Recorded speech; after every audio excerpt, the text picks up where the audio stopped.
अग्निदेव कहते हैं, गायत्री मंत्र से ही महानदी में स्नान करके संध्योपासना करें। प्रातः काल गायत्री के सम्मुख किया हुआ श्राद्ध और पिंड दान अक्षय होता है। सूर्योदय के समय तथा मध्याह्न काल में स्नान करके गीत और वाद्य के द्वारा सावित्री देवी की उपासना करें। फिर उन्हीं के सम्मुख संध्या करके नदी के तट पर पिंडदान करें। तदनंतर अगस्त पद में पिंडदान करें। फिर योनि द्वार ब्रह्म योनि में प्रवेश करके निकले। इससे वो फिर माता की योनि में नहीं प्रवेश करता, पुनर्जन्म से मुक्त हो जाता है। तत्पश्चात काकशिला पर बलि देकर कुमार कार्तिकेय को प्रणाम करें। इसके बाद स्वर्ग द्वार, सोमकुंड और वायु तीर्थ में पिंडदान करें। फिर आकाश गंगा और कपिला के तट पर पिंड दें। वहां कपिलेश्वर शिव को प्रणाम करके रुक्मुणी कुंड पर पिंडदान करें। कोटि तीर्थ में भगवान कोटेश्वर को नमस्कार करके मनुष्य अमोध पद, गदालोल, वानरक एवं गो प्रचार तीर्थ में पिंडदान दें। वैतरणी में गौ को नमस्कार एवं दान करके मनुष्य अपने 21 पीढ़ियों का उद्धार कर देता है। वैतरणी के तट पर श्राद्ध एवं पिंडदान करें। उसके बाद क्रौंचपाद में पिंड दें। तृतीया तिथि को विशाला, निश्चिरा, ऋणमोक्ष तथा पाप मोक्ष तीर्थ में भी पिंडदान करें। भस्म कुंड में भस्म से स्नान करने वाला पुरुष पाप से मुक्त हो जाता है। वहां भगवान जनार्दन को प्रणाम करें और इस प्रकार प्रार्थना करें, जनार्दन, ये पिंड मैंने आपके हाथ में समर्पित किया है। परलोक में जाने पर यह मुझे अक्षय रूप से प्राप्त हो। गया में साक्षात भगवान विष्णु ही पितृदेव के रूप में स्थापित हैं।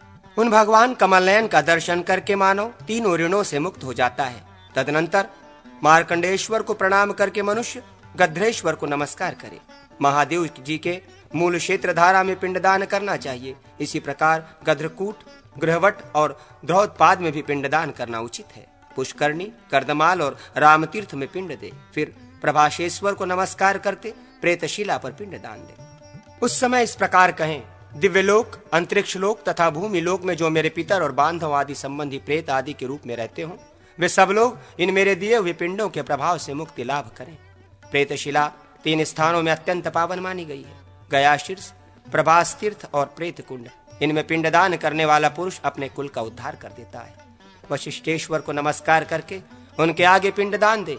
गया नाभि, सुषुम्ना तथा महाकोष्ठी में भी पिंडदान करें। भगवान गदाधर के सामने मुंड पृष्ठ पर देवी के समीप पिंडदान करें। पहले क्षेत्रपाल आदि सहित मुंड पृष्ठ को नमस्कार कर लेना चाहिए।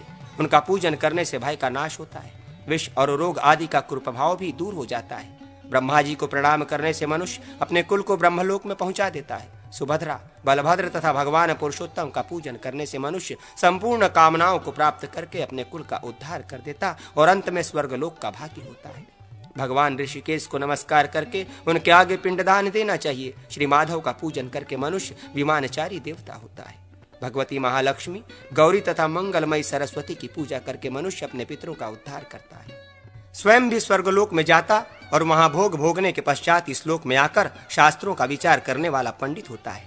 फिर 12 आदित्यों का, अग्नि का, रेवंत का और इंद्र का पूजन करके मनुष्य रोग आदि से छुटकारा पा जाता है और अंत में स्वर्गलोक का निवासी होता है। श्री कत्पर्दीय विनायक कार्तिकेय पूजन करने से मनुष्य को निर्विघ्नता पूर्वक सिद्धि प्राप्त होती है। सोमनाथ, कालेश्वर, केदार, प्रपितामह, सिद्धेश्वर, रुद्रेश्वर, महारामेश्वर तथा ब्रह्मकेश्वर, इन 8 गुप्त लिंगों का पूजन करने से मनुष्य सब कुछ पा लेता है। यदि लक्ष्मी प्राप्ति की कामना हो तो भगवान नारायण, वाराह, नरसिंह को नमस्कार करें।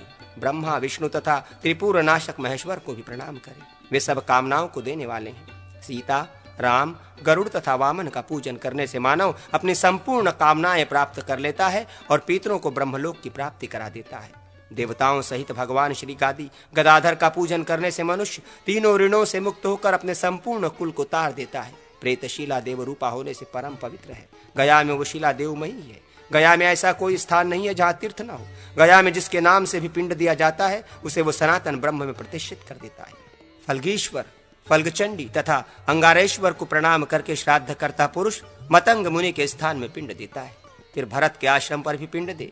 इसी प्रकार हंस तीर्थ और कोटि तीर्थ में भी करना चाहिए।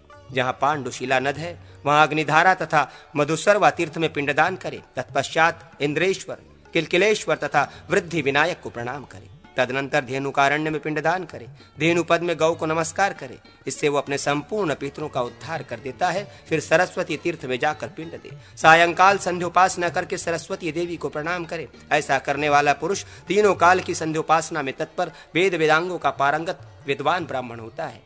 गया की परिक्रमा करके वहां के ब्राह्मणों का पूजन करने से गया तीर्थ में किया हुआ अन्नदान आदि संपूर्ण पुण्य अक्षय होता है। भगवान गदाधर की स्तुति करके इस प्रकार प्रार्थना करें। जो आदि देवता गदा धारण करने वाले, गया के निवासी तथा पितर आदि को सद्गति देने वाले हैं, उन योगदाता भगवान गदाधर को मैं धर्म, अर्थ, काम और मोक्ष की प्राप्ति के लिए प्रणाम करता हूँ। वे देह, इंद्रिय, मन, बुद्धि, प्राण और अहंकार से शून्य है, नित्य, शुद्ध, बुद्ध, मुक्त, दैत्य शून्य और देवता और दानवों से वंदित हैं। देवताओं और देवियों के समुदाय तथा सदा उनकी सेवा में उपस्थित रहते हैं। मैं उन्हें प्रणाम करता हूँ। वे कली के कल्पश, पाप और काल की पीड़ा का नाश करने वाले हैं। उनके कंठ में वनमाला सुशोभित होती है। संपूर्ण लोकपालों का भी उन्हीं के द्वारा पालन होता है। वे सबके कुलों का उद्धार करने में मन लगाते हैं। व्यक्त और अव्यक्त सब में अपने को स्वरूप विभक्त करके स्थित होते हुए भी वे वास्तव में अविभक्त आत्मा ही हैं। अपने स्वरूप में ही उनकी स्थिति है। वे अत्यंत स्थिर और सारभूत है तथा भयंकर पापों का भी मर्दन करने वाले हैं। मैं उनके चरणों में मस्तक झुकाता हूँ। देव भगवान गदाधर, मैं पितरों का श्राद्ध करने के निमित्त गया में आया हूँ। आप यहाँ मेरे साक्षी होइए। आज मैं तीनों ऋणों से मुक्त हो गया। ब्रह्मा और शंकर आदि देवता मेरे लिए साक्षी बने। मैं गया में आकर अपने पितरों का उद्धार कर दिया। श्राद्ध आदि में गया के इस महात्मा का पाठ करने से मनुष्य ब्रह्मलोक का भागी होता है। गया में पितरों का श्राद्ध अक्षय होता है। वो अक्षय ब्रह्मलोक देने वाला है।